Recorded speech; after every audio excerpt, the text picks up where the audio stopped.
Reapers, eh? The ploughing plonker. Break me pearlies on this blasted pit-ridden tract.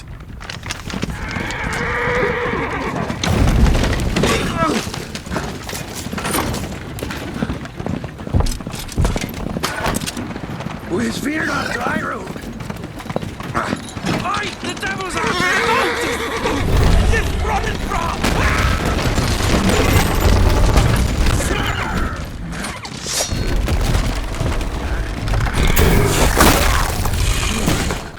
Let me out there. Shield him.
Salt.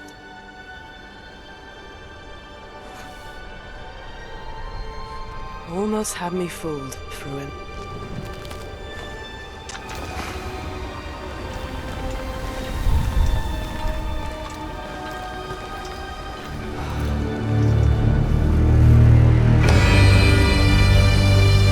Technological showcase set in the world of The Witcher 4. What you just saw and are going to see now is running on a standard PlayStation 5 at 60 FPS with ray tracing. So in the game, you'll be playing as Ciri, a professional monster slayer, a witcher. She explores the world and hunts down monsters for coin. The region we are in is called Kovir, and you'll get to explore it in the game. Right now, Ciri is investigating a monster, and after gathering new clues, she is heading back to a nearby village.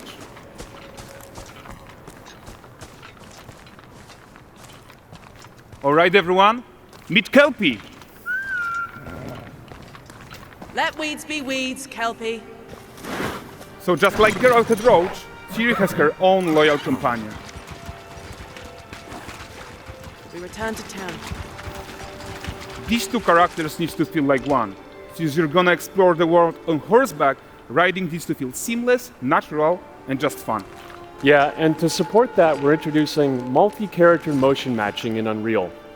So Ciri and Kelpie, they're perfectly synchronized when mounting from any angle and speed. And we also support root motion movement on Kelpie, so controlling her feels realistic and grounded. And there are also some really nice improvements to our Unreal Chaos Flesh Solver and these machine-learned deformations. So you've got realistic muscles moving and stretching under Kelpie's skin without compromising the performance there.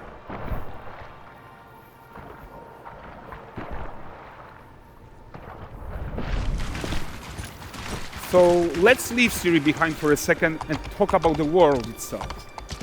So much of the Witcher world is natural, organic, especially Kovir with its dense forest and wild nature. Yeah, and wild nature is hard.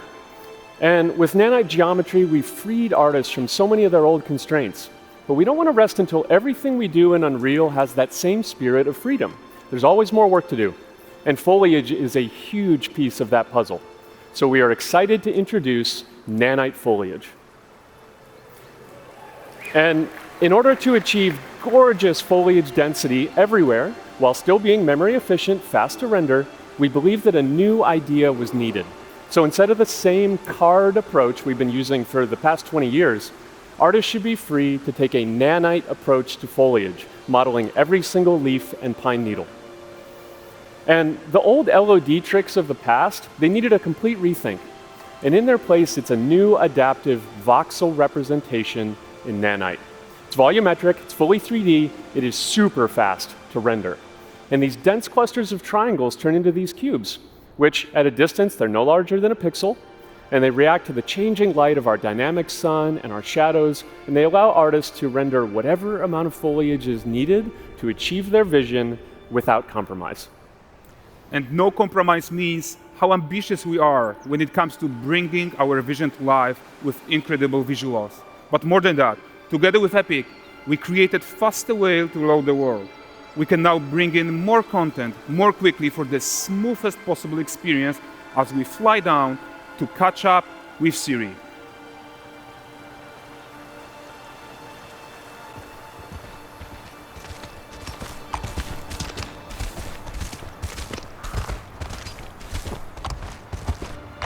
Welcome to Valdrest.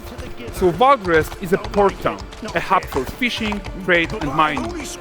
It's one of those places where you can meet shady characters or overhear gossip from other lands.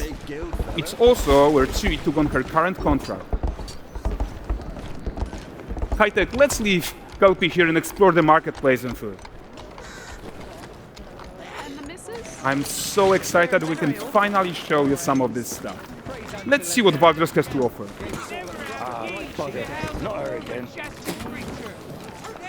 Not even at the land Exeter Fair. Now, 9 gazes while I present him with a fish. For the furry rascal will often wink, and a bear's weight grants good fortune.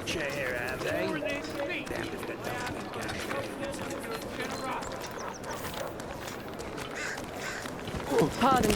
Guys, notice how responsive the world is. Character actions directly affect what happens around you, sometimes even setting off chain reactions. Everything is working together.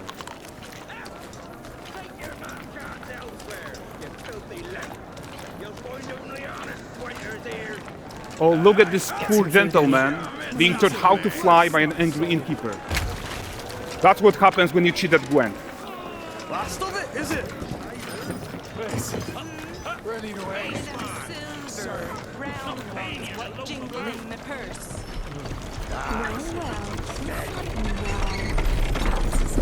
Okay, so this is the guy who gave the Ciri quest his own.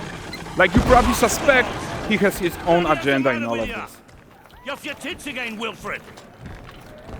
Get your ass up.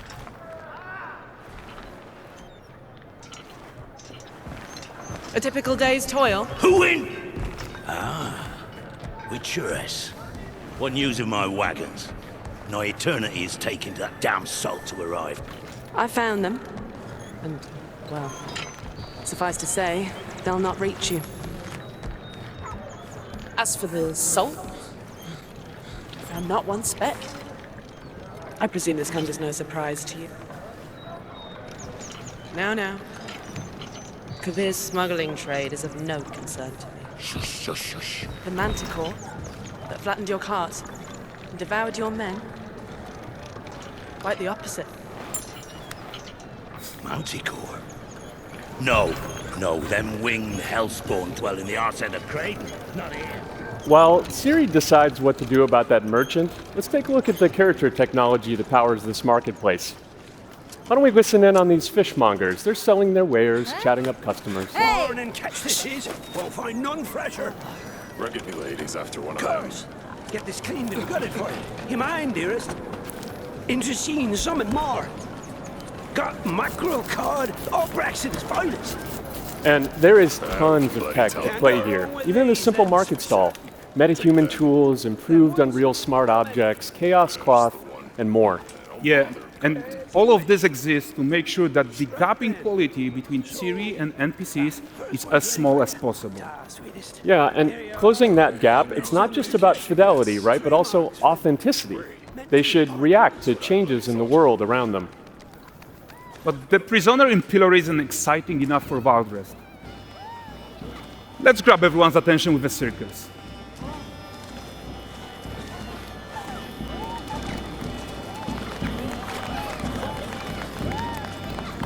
But the great performance deserves a huge crowd though.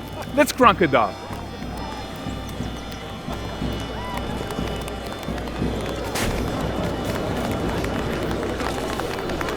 So you are seeing tons of optimizations here to many of Unreal systems. including an entirely new Unreal animation framework, allowing us to fit easily in our 60 FPS budget, not just in rendering, but also with room to spare on the game thread. Over 300 animated skeletal mesh agents all going about their business. And the whole point is to leave breathing room for developers like you to introduce the gameplay and the systems that your players expect, empowering you to make your worlds come to life without Unreal standing in your way. You are right. And that's the open world RPG that we are making. But before we wrap up, how about one final check-in with Siri?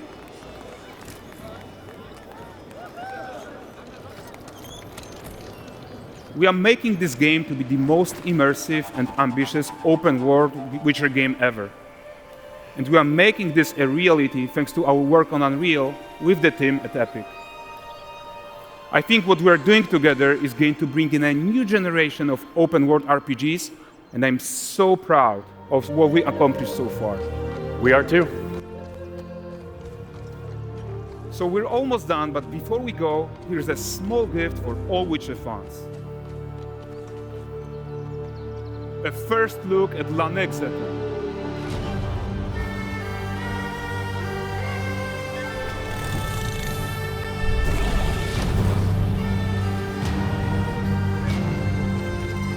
Onward, Kelby.